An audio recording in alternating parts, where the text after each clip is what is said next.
Chers amis en Christ, bonsoir, bienvenue sur la chaîne.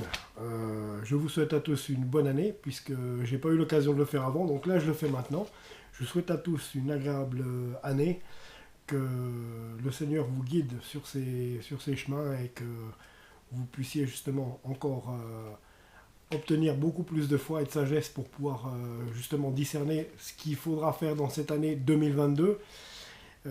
Tout en sachant qu'il faut s'en remettre à lui, parce que simplement, on le sait, tout seul, on ne peut rien faire. Nous-mêmes, nous sommes de nature pécheresse, et que tout ce qu'on va pouvoir vouloir essayer de faire, ou même vouloir faire sans le Seigneur, c'est juste pas possible, donc on va vouloir s'en remettre à lui. Alors aujourd'hui, j'ai un petit fascicule qui s'intitule « Le Seigneur Jésus va revenir ». Donc, c'est un fascicule qui, qui s'adresse aux non-croyants, donc aux gens qui sont entre deux eaux, qui aimeraient commencer qui commencent, on va dire, à faire quelques pas dans la foi, tout en n'étant pas sûrs. Donc là, le Seigneur Jésus va revenir. C'est vraiment un fascicule très intéressant. Donc je vais vous le lire bêtement, afin que vous puissiez savoir où vous repérer. Et quel est le fondement de la foi et qu'est-ce qu'il y a à faire en dehors de se repentir, déjà première chose, donner votre vie à Jésus, et autrement lire la parole. Et si vous voulez vous aider justement ensuite pour comprendre tous les versets qu'il y a dans la Bible, eh bien, il y a le commentaire du disciple de toute la Bible. Donc ça explique absolument tous les versets qu'il y a dans la Bible, de tous les évangiles. Donc, alors, on va attaquer avec le Seigneur Jésus va revenir. Donc, le Seigneur Jésus-Christ, le Fils de Dieu, est venu une première fois sur la terre comme un homme.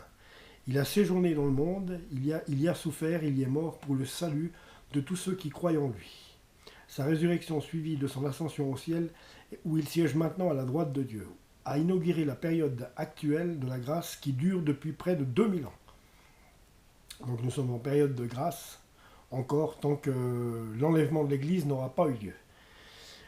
Période pendant laquelle le Saint-Esprit forme l'Église du Seigneur, celle qui se compose de tous les chrétiens, les vrais croyants, nés de nouveau, convertis au Seigneur Jésus-Christ. Mais ce temps de la grâce est sur le point de prendre fin d'une manière subite et extraordinaire par le retour de Jésus-Christ. Alors pour ceux qui n'ont pas compris, le Seigneur Jésus va revenir. Il peut revenir d'un moment à l'autre. Donc on est dans les temps de la fin. Il peut revenir d'un moment à l'autre. Et pourquoi des évangélistes comme moi ou d'autres viennent vers vous en vous disant repentez-vous, donnez votre vie à Christ? Tout simplement parce que si vous ne le faites pas, c'est pas une menace, hein. Le Seigneur nous a tous laissé le libre arbitre, mais nous, notre devoir, c'est de vous informer. Voilà, donc nous, quand nous venons vers vous, c'est pas pour vous embêter, vous dire ci, ça, ou vous vendre quelque chose du tout. Nous, notre mission que le Seigneur nous a donnée, elle est qu'il faut qu'on vienne vers vous pour vous dire que Jésus est mort sur la croix, donc il s'est laissé tuer sur la croix pour vous, il a donné sa vie en sacrifice pour tes péchés, pour mes péchés. Donc il est mort sur la croix pour nous. Il est mort à notre place, puisque nous sommes descendants adamiques, hein, donc de Adam et Ève, qui étaient nos premiers parents. Et comme ils ont péché, nous sommes, du coup, toutes les générations humaines, nous sommes pécheurs, donc nous sommes voués à l'enfer, pas plus, pas moins. Et le Seigneur est venu sur terre, il s'est fait crucifier pour nous, il a donné sa vie pour nous à la croix, pour que nous puissions être sauvés. La seule chose qu'il y a à faire, qu'il nous demande, c'est de reconnaître ce sacrifice, et de lui donner notre vie. Donc se repentir de tous les péchés qu'on a commis, de tout le mal qu'on a fait, se repentir vraiment. Ça doit partir du cœur, ça doit être vraiment une démarche qui doit partir du cœur. Vous devez vraiment, vraiment, vraiment vous repentir de ce que vous avez fait, et surtout ne pas continuer. Et allez dans votre chambre, fermez la porte. Si vous doutez, dites-lui, Seigneur, révèle-toi à moi, et nul doute qu'il le fera. Et quand il vous aura touché, vous allez commencer à comprendre jour après jour, mois après mois, année après année, justement, quelle est cette grâce, quel est ce Jésus dont on vous parle, qui est notre Père à tous, celui qui décide de nos vies, en fait, qui décide de ce qu'il nous donne, de ce qu'il ne nous donne pas. Quand il ne nous donne pas, c'est pour notre bien. On ne donnerait pas un couteau pour qu'un enfant de 5 ans joue avec, par exemple, ou de 10 ans. Donc voilà. Donc il y a des choses qu'il ne nous donne pas parce qu'il estime qu'elles sont trop dangereuses pour nous, lui sachant ce qui est le mieux pour nous. Donc c'est la raison pour laquelle nos vies prennent des routes des fois et pas d'autres. Et puis autrement, on a chacun un chemin, chacun un destin. Mais si nous refusons le Seigneur Jésus dans notre vie, le problème qui se passe, c'est que tout va aller de travers. Je ne suis pas en train de vous dire qu'une vie chrétienne, c'est une vie parfaite, loin de là. Il nous a été dit que rien ne serait facile pour nous également, mais il y a quand même que quand il y a des tribulations qui surviennent dans nos vies, on ne supporte pas tout seul ces problèmes. Le Seigneur est avec nous pour nous aider à les passer et d'une manière ou d'une autre, tout finit par s'arranger, tout finit par se régler parce que le Seigneur est avec nous. Tant qu'on ne lui lâche pas la main, donc on croit en lui, qu'on a une foi inébranlable en lui, il est là pour nous aider à traverser toutes les tribulations de la vie, tous les problèmes de la vie. Ça ne veut pas dire qu'on ne souffre pas, ni qu'on ne pleure pas, ni que tout est facile, loin de là, mais il est là, il est avec nous et il nous soulage justement de tous ces maux que la vie nous distribue, parce qu'il n'y a rien de bon ici-bas, il ne faut pas rêver. Donc voilà, donc il faut lui donner votre vie aussi, lui dire je te donne ma vie, je te fais Seigneur et Sauveur de ma vie, je te fais mon sauveur, Seigneur et Sauveur personnel de ma vie, je te veux dans ma vie. Si vous en avez ras-le-bol, jetez tout à la poubelle et retournez-vous vers le Seigneur, donnez-lui votre vie et ensuite continuez à lui parler. Une prière, c'est pas une prière téléguidée, Notre Père qui êtes aux cieux. Oui, alors celle-ci on peut la faire, mais ça sert à rien de la répéter 5, 10 fois, 15 fois. C'est pas en abreuvant de paroles le Seigneur à répéter 100 fois les mêmes choses que vous allez être exaucé du tout. Et ce qu'il aimerait, c'est une relation avec vous. Donc demandez-lui aussi quand vous êtes dans votre chambre d'avoir une relation avec vous, demandez-lui de vous toucher, demandez-lui de se révéler à vous, il le fera. Et quand vous aurez justement, vous sentirez cette relation qui est là, vous serez touché et votre vie va entièrement changer, je peux vous le garantir, entièrement changer. Vous ne penserez plus comme avant, vous commencerez à ne plus avoir les défauts que vous aviez avant. Et c'est tout ce que je suis en train d'expérimenter moi depuis 4 ans que je me suis converti et baptisé cette année en 2021, enfin juste l'année passée. Donc voilà, alors à un moment donné, Jésus-Christ va venir reprendre son Église. Ça veut dire qu'il y aura l'enlèvement de l'Église. L'enlèvement de l'Église, c'est, on ne sait pas quand, ça peut être dans 10 minutes comme dans 10 ans. Le Seigneur va venir nous chercher, c'est-à-dire il est dit en un clin d'œil, en un instant, le temps de faire ça, le Seigneur va nous enlever là où on est. Il restera peut-être que nos habits ou pas. Alors imaginez ce qui va se passer quand tous les chrétiens de la terre seront retirés. La grâce sera retirée aussi. Et les chrétiens de la terre, imaginez, les chrétiens qui conduisent des voitures, des avions, des trains. Vous imaginez le chaos qu'il va y avoir. Des millions et des millions de personnes vont disparaître et rejoindre le Seigneur dans le ciel. Vous imaginez le chaos qu'il va y avoir sur terre, les chrétiens qui étaient en train de conduire qui disparaissent, des avions, des trains. Imaginez le chaos mondial. Et je peux vous dire juste que là, ça va être le début des grosses tribulations et tous les non-croyants resteront dans ce chaos total. Ils ne sauront pas ce qui se passe. Pourquoi ? Parce que simplement, oh mais Jésus c'est quoi ? C'est de la bondieuserie, hein, comme on nous dit souvent. Malheureusement, c'est un terme que j'aime pas employer, mais il faut appeler un chat un chat, on nous dit ça souvent.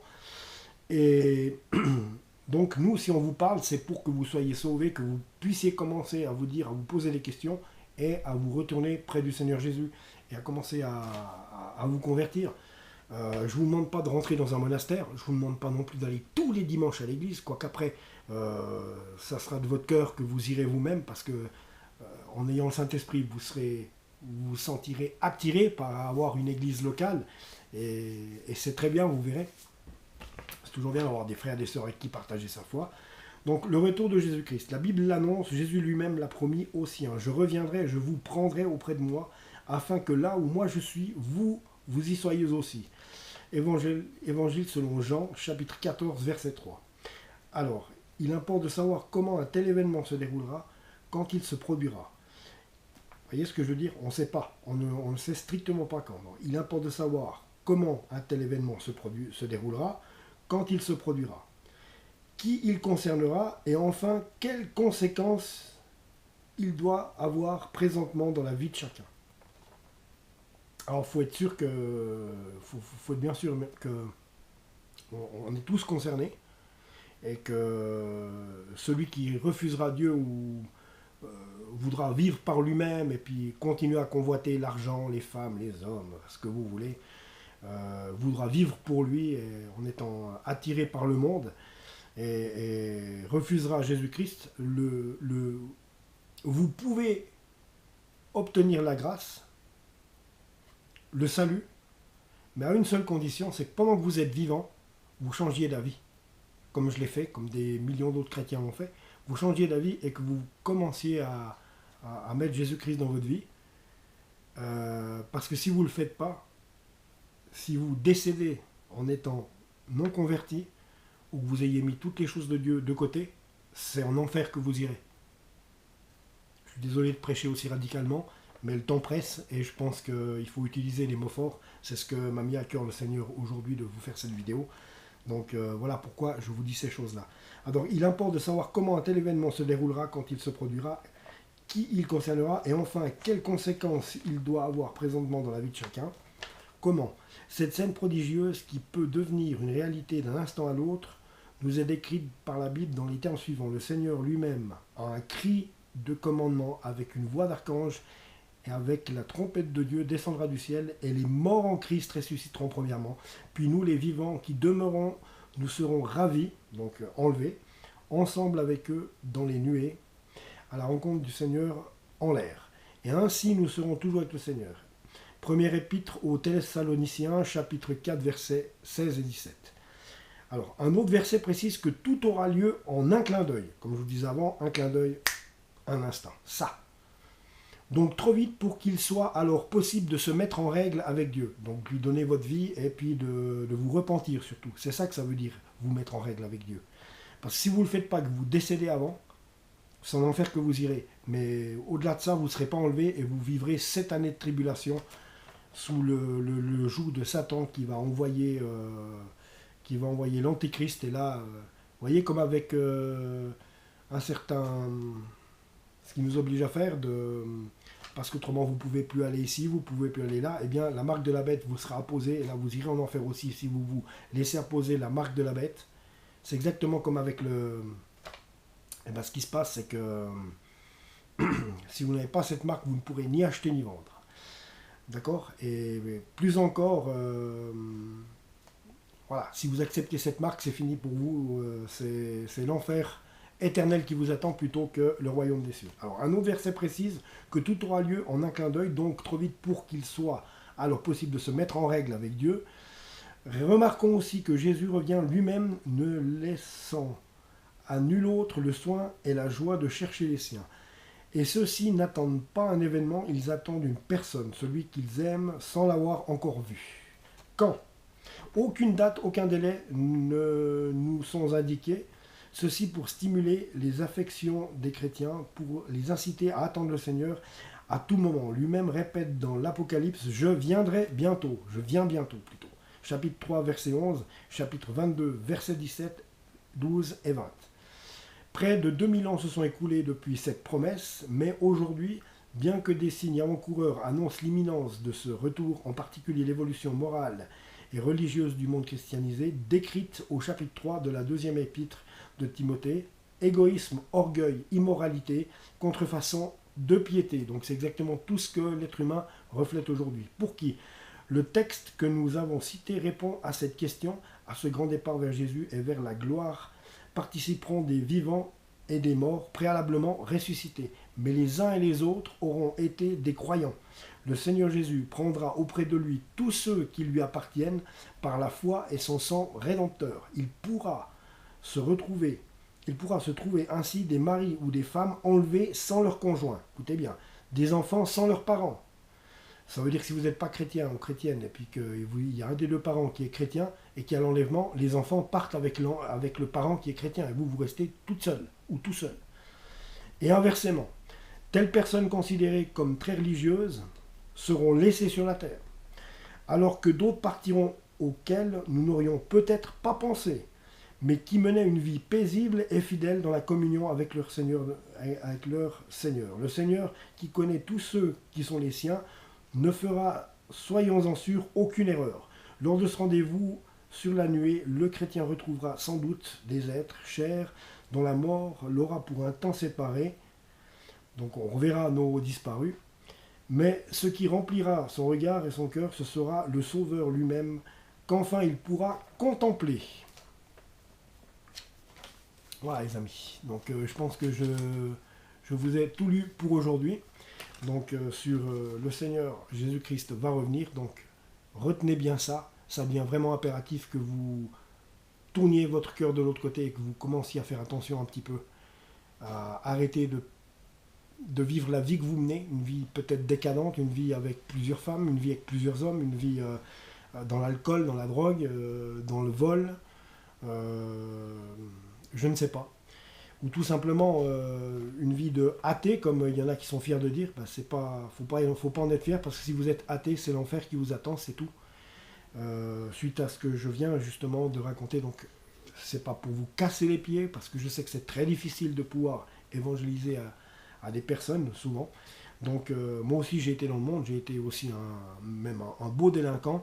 Donc si j'en suis arrivé là, c'est pas pour rien. Donc je vous en conjure, si vous n'êtes pas dans la foi, si vous ne croyez pas en Dieu surtout, regardez cette vidéo, réécoutez ce que j'ai dit pour essayer de comprendre les choses. Voilà les amis, c'est ce que le Seigneur m'a mis à cœur de vous dire ce soir. Je vous embrasse, que Dieu vous bénisse, à tout bientôt.